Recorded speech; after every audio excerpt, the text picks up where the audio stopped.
Hi, I'm David with EV World News. We're talking about electric vehicles, green energy, and the stock markets. And I'm here today with our founder and chief editor, Bill Moore. How's it going today, Bill? It's going well, thank you. Beautiful day here in on the Great Plains. So, I'm glad you're still getting some use out of your hat. what's that? I'm so glad you're still getting some use out of your hat because we get some comments on that in the videos. Yes, I'm going to wear this hat because I think I'm getting a little bit of revenge. Okay, well, oh, that's funny. Yeah, It doesn't say "Make America Great Again" on there. So, well, I get you. Yeah, well, it's interesting to see some of the things that are going on. We've got this new bill to impose a tax on electric vehicles, wow. and it's been supported by our two Nebraska senators, and they're Yeah, proponents of it. Pete Ricketts and Deb Fisher are both supporting um, this bill that would add a $1,550 tax at the time of purchase to an EV. So this is kind of the opposite. So we got on the one hand the government giving out money to promote the sale of EVs, and on the other hand, taxing and throwing an extra $1,500 tax. And yeah. you and I were kind of Well, debating about this before we got on the air. Um, EVs, there's this theory, and part of it when Deb Fisher was first saying, she was trying to say that some EVs weigh 3 times as much as their gas counterparts. That's not even remotely true.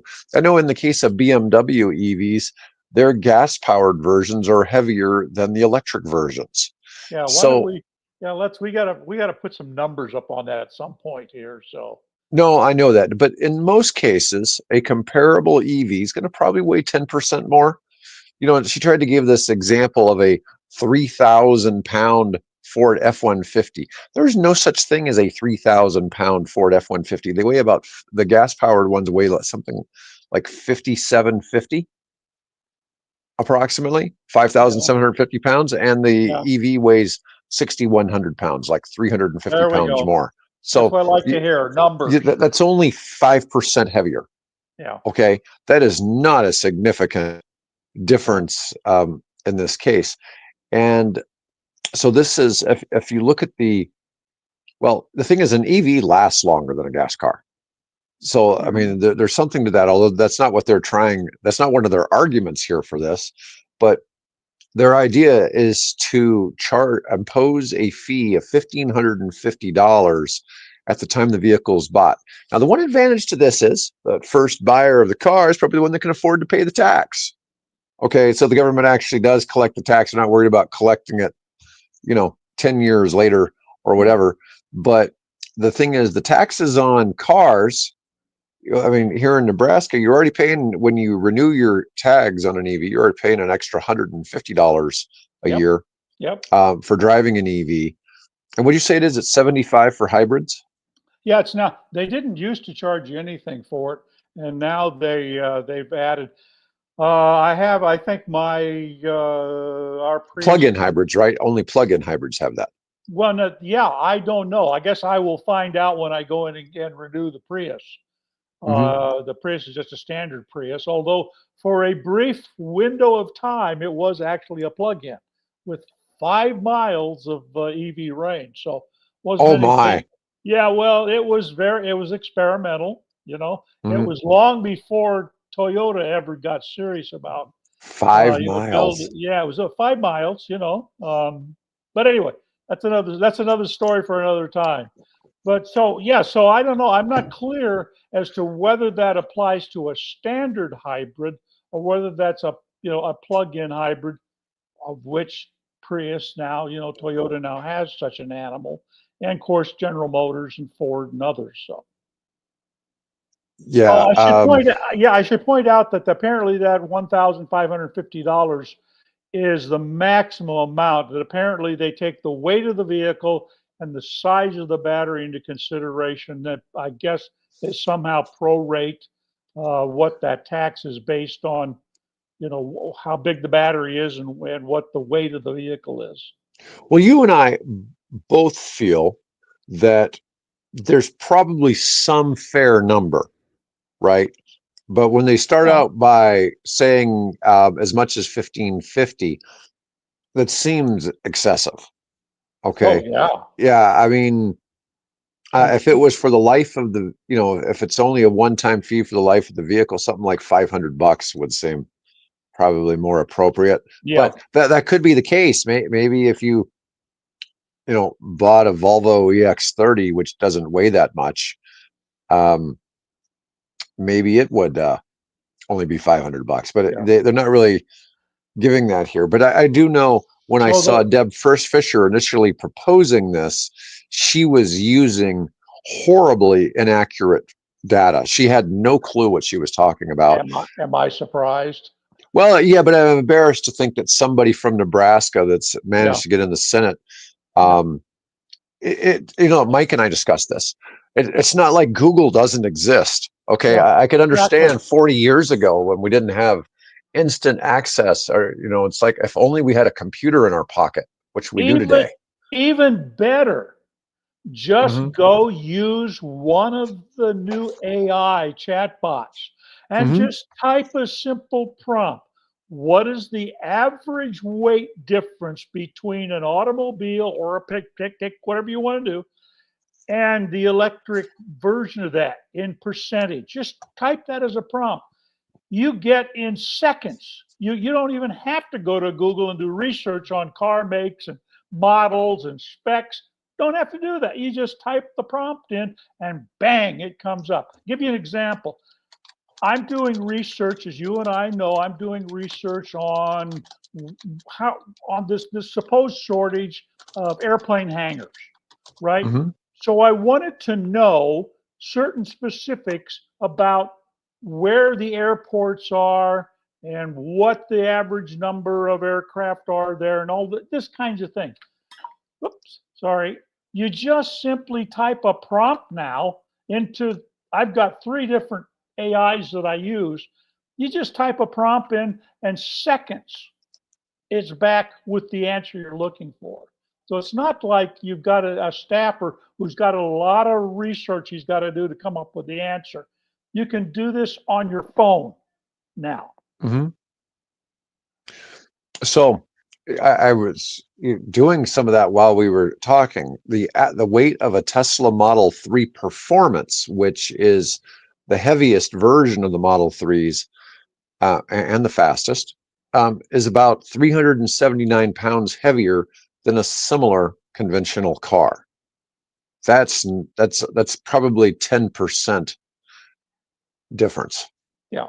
I mean, it's not a significant amount. If you randomly go looking at just people posting what they think it is, you'll see anywhere from 300 to 300%. So there's this Yeah. huge, people really think the batteries weigh a lot, but then you got to remember you're taking out the engine and transmission Mhm. and the fuel tank and a whole lot of other things out of And the differential and the drive shaft. and the Yeah. radiator. Yeah. All these things, most of the drivetrain in a gas car, you're removing and simply replacing it with a battery. And the motors on EVs aren't really all that large. No, in fact, there are a lot of these motors now where you get a motor that's compact and weighs maybe, I think, what are some of the numbers I've seen? It's like, under 100 pounds. And these things are like 500 or 600 horsepower motors. Hmm. It's just no comparison. Now, the batteries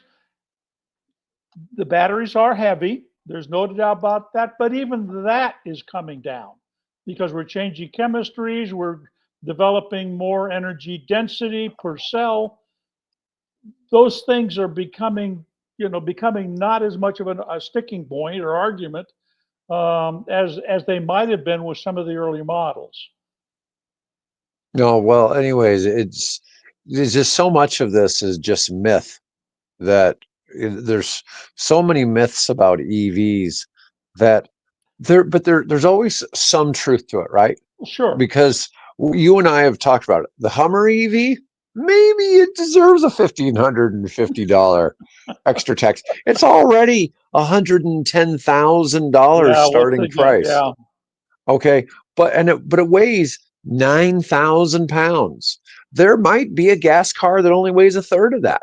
So if Yep. you took that Hummer EV versus, maybe a Nissan Versa or a Toyota Yaris, Hmm. maybe it does weigh triple. Who Yeah. knows? I mean, those Yeah. cars are tiny, but that Hummer will also probably carry 3 to 4 times as much too. Yeah, you know what I mean? I mean, it's a Yeah. much larger vehicle. There's Okay. no comparison. Okay. I've got a challenge for the audience. Y'all, particularly if you live in Nebraska, get on the phone, call Deb Fisher's office if you can get through, and ask them who did the research on these numbers. Let's see the data that you're using. It would be share it with us. I've already, they won't let me through anymore calling them. You're blocked. Bill is blocked. Well, that's not quite true. They don't answer. They don't answer. They get so many calls anymore. They just put everything into a answering machine anymore. So They probably have an AI system designed as a chatbot to take all the calls now. yeah, But yeah, it's just kind of wild to think that they would use such inaccurate information to try to justify. Of course, I'm not going to say this is the first time this has happened in government, but oh no, yeah, Um, but anyways, it is certainly something concerning. And this isn't passed, but it's called the Fair Sharing of Highways and Roads for Electric Vehicles Act. So it's just something that was introduced. yeah, Doesn't mean it's going anywhere. But and it and interesting. Her co-signer on this is a fellow congressperson from South Dakota, which is I keep thinking there's got to be a corn connection here somewhere, but you never know. yeah. Yeah, corn is big business in this part of the world. Oh, huge, huge. No. All right. Well, let's go on. Let's talk a little bit. So we have a little stock market news. Um, Lucid, Peter Rawlinson, the CEO. Yeah, Now, he used to be with Tesla, right? I think he was.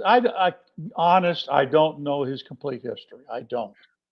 I Yeah. think I think he was worked with Tesla for a period of time. Yes. So yesterday, Peter Rawlinson, as the CEO of Lucid, decided to step down. And that is pretty shocking. Now, Lucid has struggled, okay, but they're backed by really wealthy investors, mainly the Saudi Sovereign Wealth Fund. They've got operations being built to manufacture in Saudi Arabia, and they're progressively selling more and more vehicles. But this is kind of a bit of a shock. So Peter Rawlinson led Lucid for the past 10 years, and it did cause the stock to go down. But this is kind of this is a bit shocking for him to go. I don't know if anything was ever given as a reason. Not that I've seen yet. Let's see, stock's down to around $2. Um, they named Chief Operating Officer Mark Winterhoff as interim CEO, and it has a new Chief Financial Officer. They reported a narrower quarterly loss late Tuesday, but it also announced a CEO change. Rawlinson will continue to serve as a technical advisor to the board chair, but Yeah. other details about the transition were sparse. Yeah. Um, And what's interesting, I think that the one article that I sent you was referencing the fact of what happens to a company when it has that kind of turnover at the top. And they were sort of speculating as to what would happen to Tesla's shares if suddenly Elon decides to resign, right, from Tesla. What kind of impact would that have? Well, in a way, we're already kind of seeing that. yeah, I think that's part of what's, I think it's already sort of baked in right now. I think Yeah, it's kind of baked into the price because of what he's spending so much time with the federal government. What I think would happen though. So let's say he somehow listened to us and brought back the old guys that started Tesla, right. and he Mark and stepped Mark. down as, yeah, so if he stepped down, he would probably still remain as the chairman of the board, he just wouldn't be the CEO anymore. Really Yeah. doesn't change anything. He's still like more than 10% owner of the company. Yeah. Um, it just brings them back and puts them back in the spotlight, and doesn't change where he's at in the spotlight because he's in the news constantly. You Yeah. know, even before he bought Twitter, I think he was the most. His tweets were like the most followed as it was. He was like, Oh he yeah. was like the most popular person on Million, what, Twitter. 60, I don't know, 60 million followers or some, Yeah. uh, So, yeah. So interesting to see some of that. But yeah, that could be a big issue. I am kind of shocked though. This whole thing. It's like, maybe Rawlinson has health issues. Who knows? It just seems odd because while Lucid has never been somebody we talk about them being just out there, you know, just blowing things away and doing a great, an amazing job. They certainly done some things in terms of, efficiency of the electric motor, right. and we know that they've got this new Lucid Gravity SUV.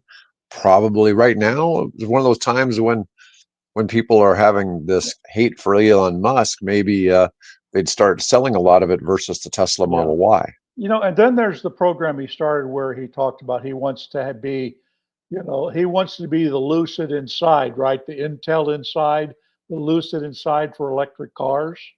Hmm. To take that technology, super efficient technology, run rings about basically around everybody else, including Tesla, and and make that available on, I'm assuming, royalty basis or whatever, or maybe even they manufacture the technology and then ship motors or complete platforms, whatever, to to people that other automakers and send it to them.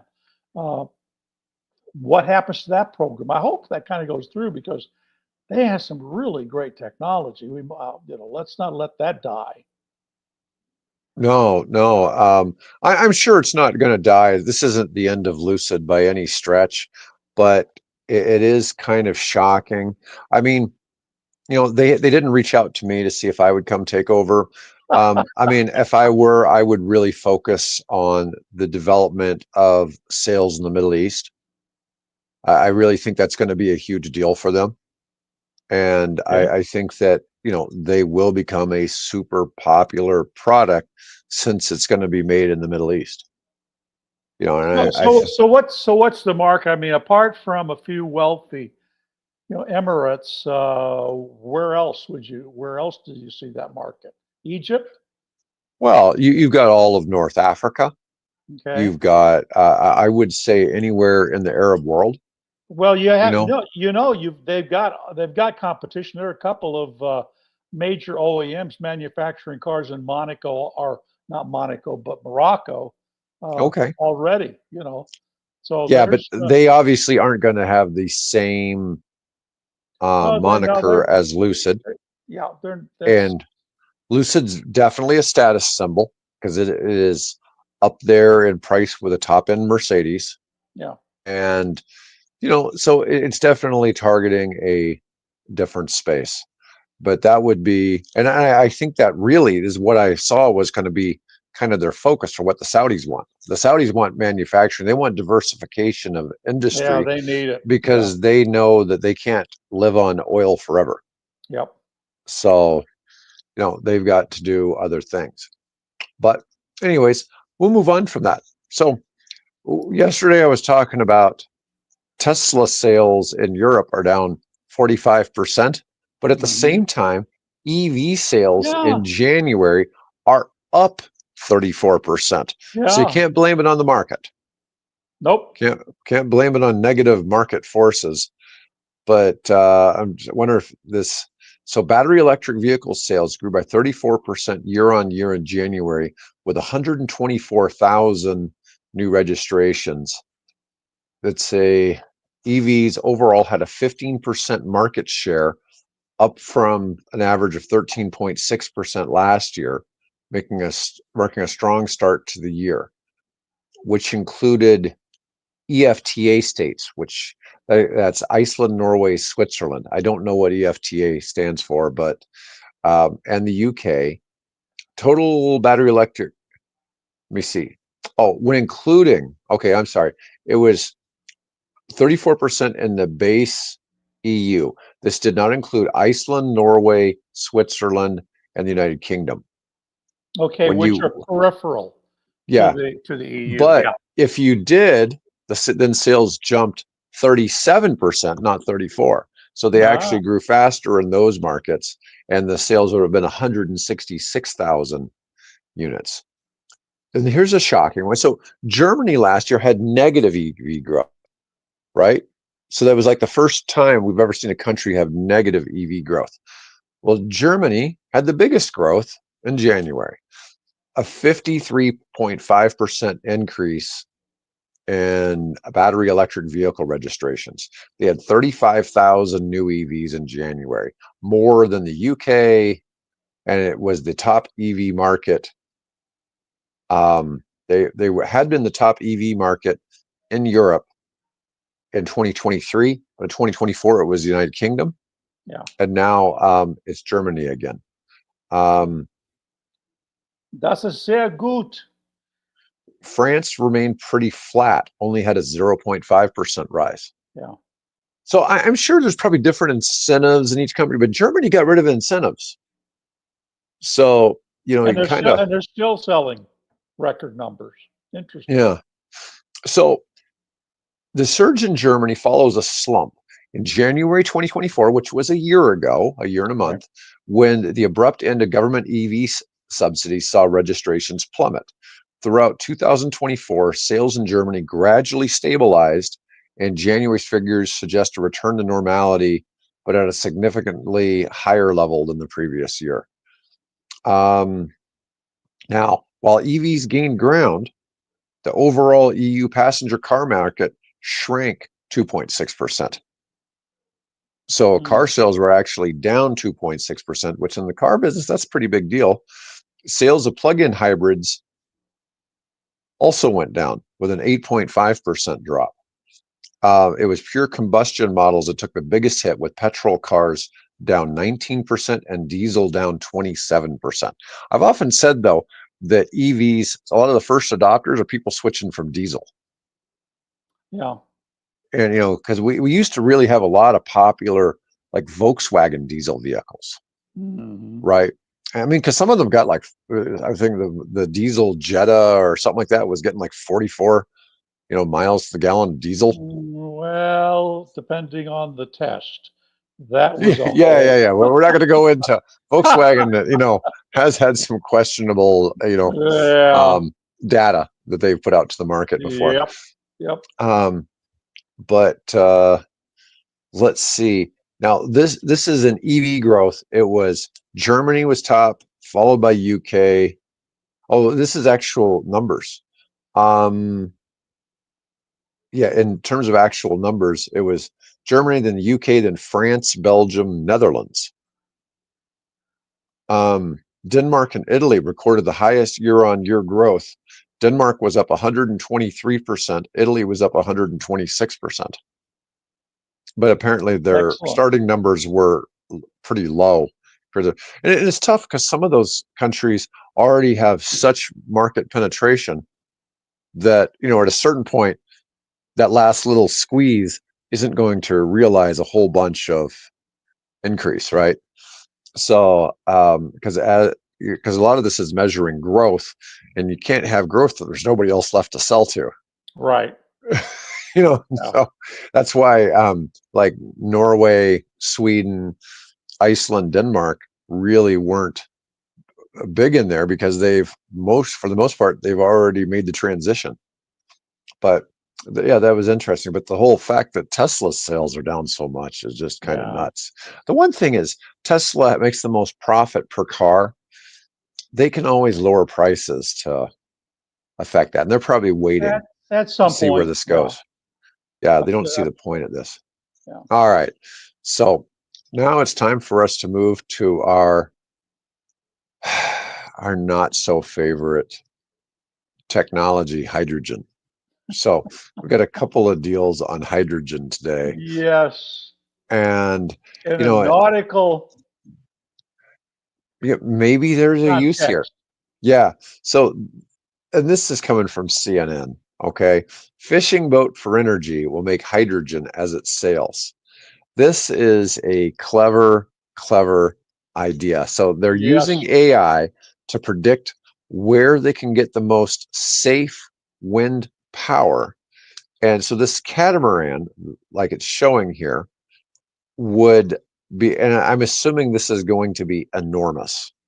Okay, Oh, so when you think of a little catamaran, it's probably not going to be. I'm assuming it's oh going to no, no, be. this is big. Yeah, these are I going. think those sails are like 300 feet in the air.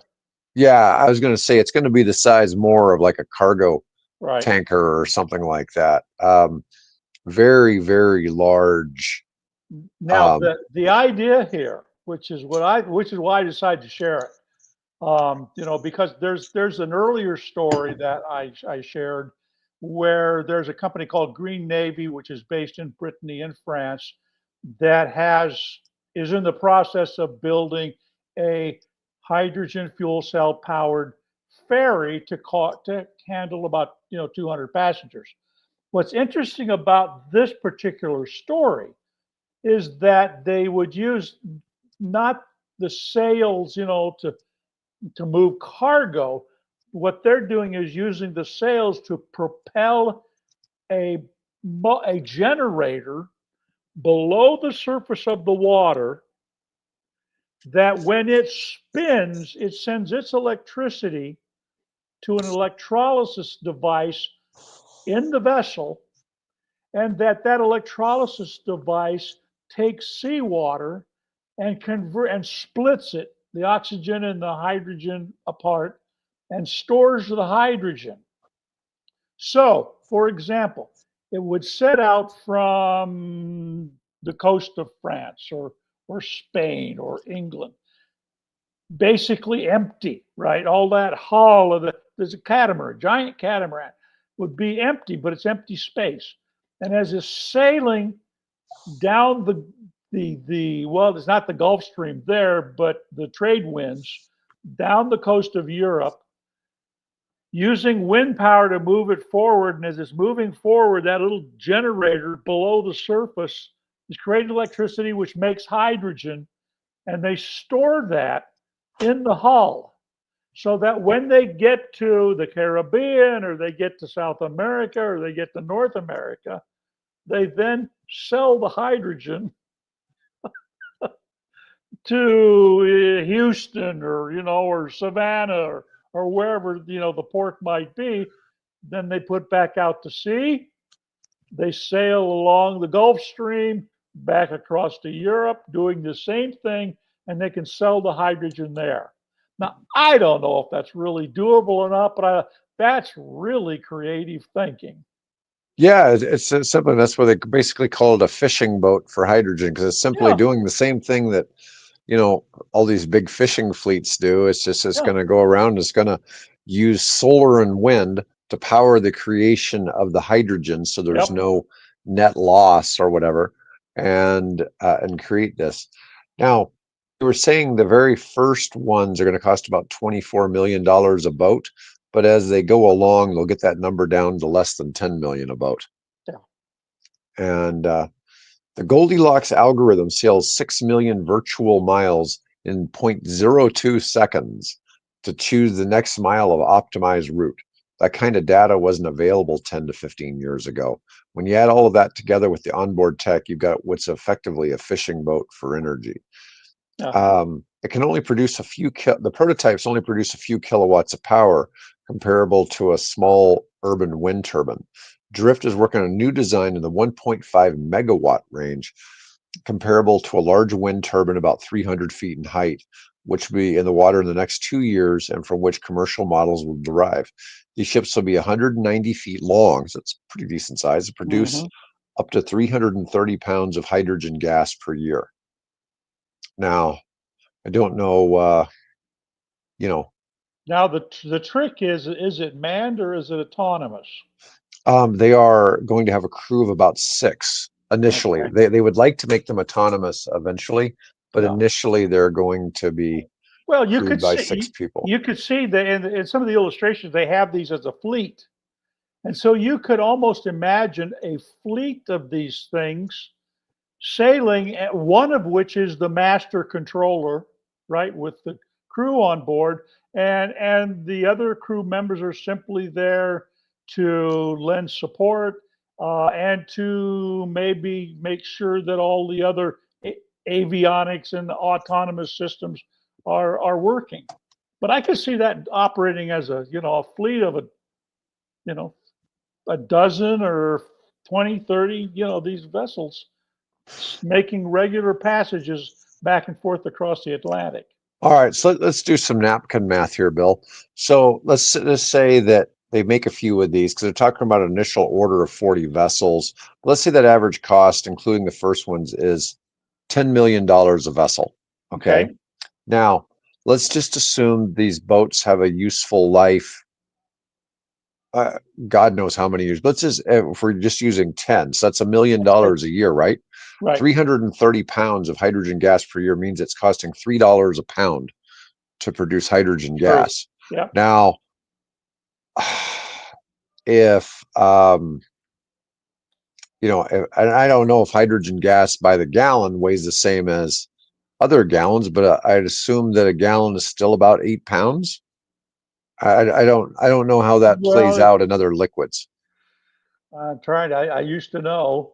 I mean, because you have Hey, a gallon of milk or a gallon of water or whatever, it's all 8 pounds. well, yeah, it's measured in liters, of course, rather than pounds, which is, of Yeah, but course, if you just makes it kind of going cleaner. along with this, though, then you've got a cost of about $24 a pound, $24 a gallon to make this stuff. Hydrogen gas at the gas station is already $6 to $7 or more. Oh wait, no, I'm sorry, it's way more than that.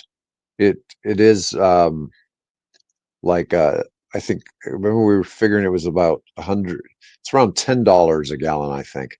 So you know, it's still pretty expensive. They're Well, gonna have to really I, bring this I, cost down. I will make a note, and we'll ask AI to do the math for us. H2. Yeah, I mean, I'm just saying it's a great idea. It's just that we're always looking for ways to make hydrogen commercially viable. Yes. Okay, and that math doesn't work. Okay, if it's only going to make 330,000 pounds, they've got to make that vehicle or that boat for maybe $2 million a piece. They've really got to bring that Yeah.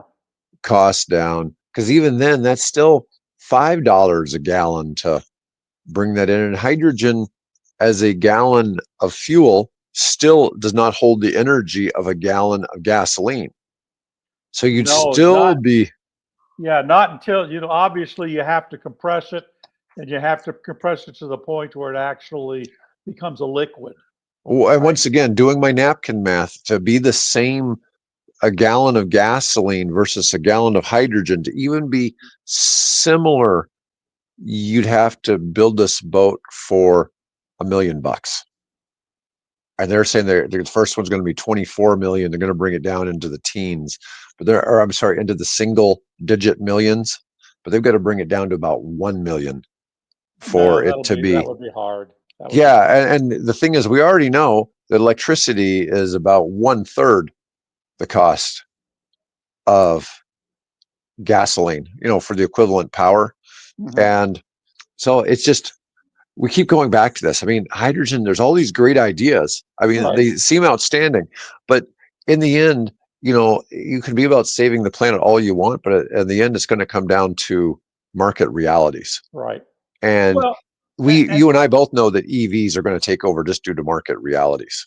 yeah, for anything based on land, and even like we're discussing here in a marine environment, Mhm. and even more difficult would be in an aviation environment. So yeah, Yeah. I mean, it's it's fun. commendable what they're doing, Yeah, but they have to figure out, how to really make that work. And that's one of the things that it costs so much to make some of this cool stuff. It just costs too much. Oh yeah, yeah. And how do you make that? Sometimes you can make something at scale and you can make it pretty cheap. But this one seems like a challenge for it to even be viable against um, electric or against an EV type thing with just batteries. They really need to get the cost of the boat probably to more like $300,000. And that's No, just no, yeah. I mean, you're not really you're not really something getting down that there. size. No, not something that size. No, no, not something that's almost 200 feet long. Well, the interesting thing is that the other story, which is the one about the The Green Navy.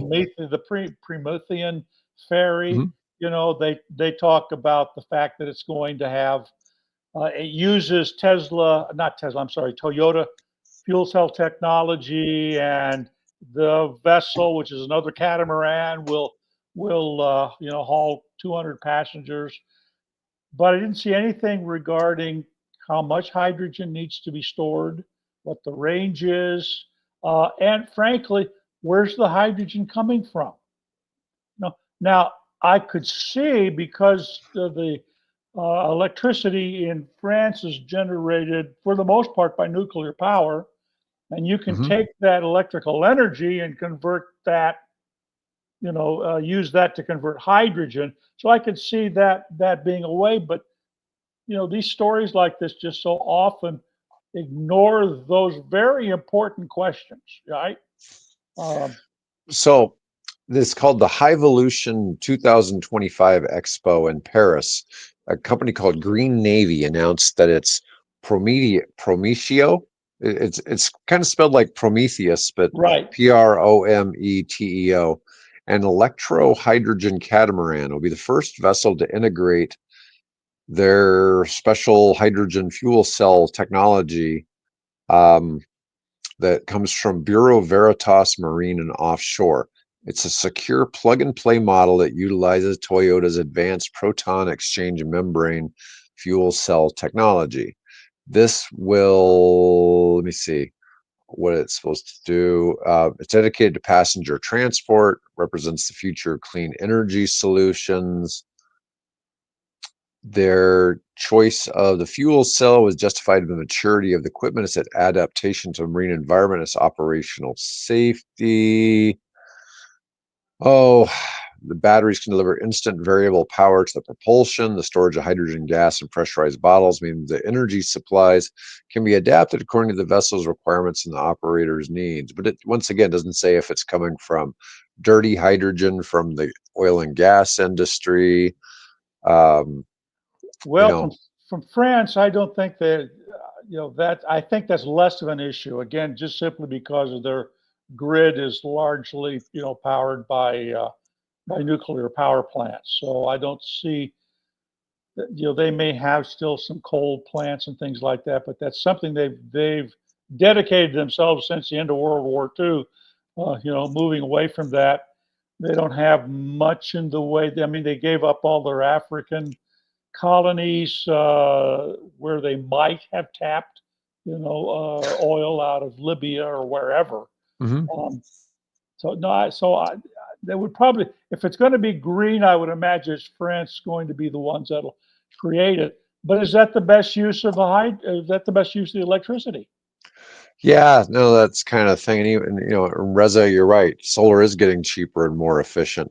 Yeah, Like I was saying, it's like I'm sitting there doing the math on the previous story with the fishing boat. It seems like an amazing idea, but you're never able to produce hydrogen cheap enough even to replace bunker fuel.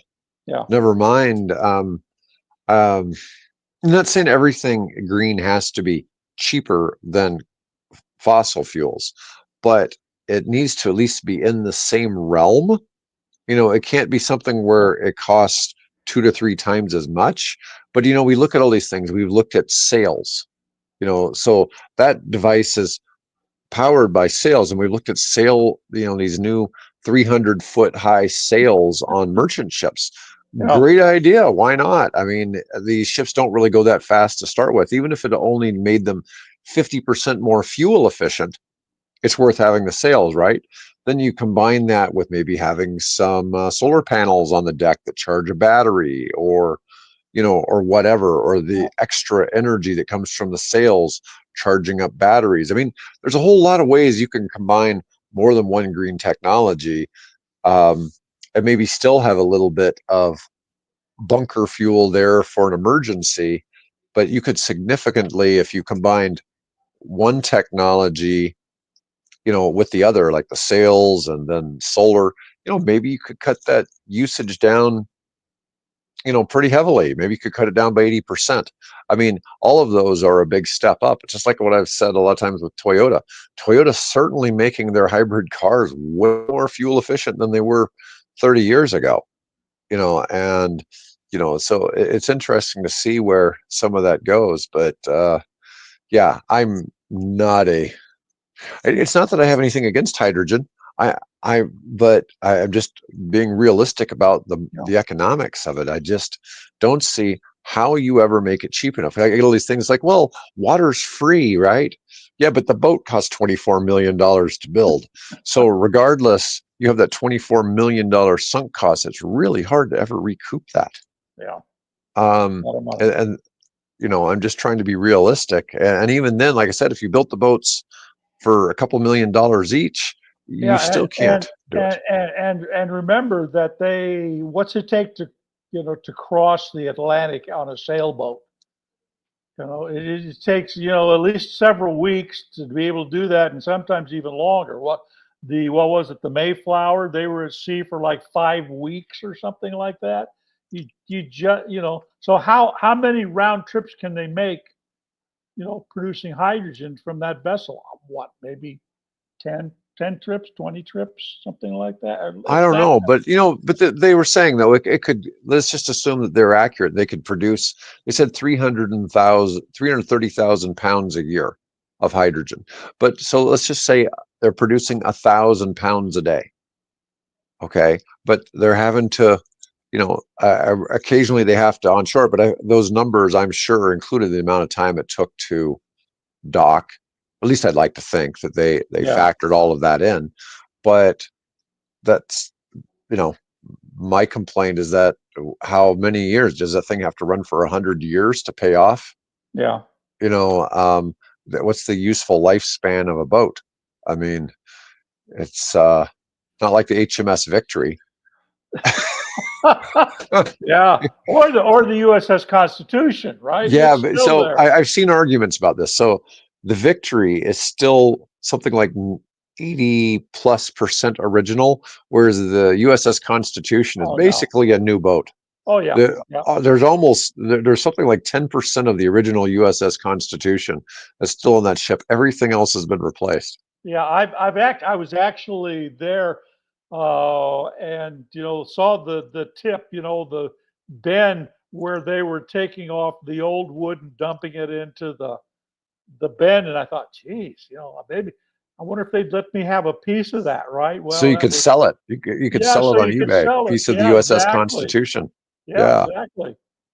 Yeah, it's yeah. What was the Victory? It was Nelson's flagship at Trafalgar or something like that. Yeah, the HMS Victory is Nelson's flagship. That was actually the second Victory.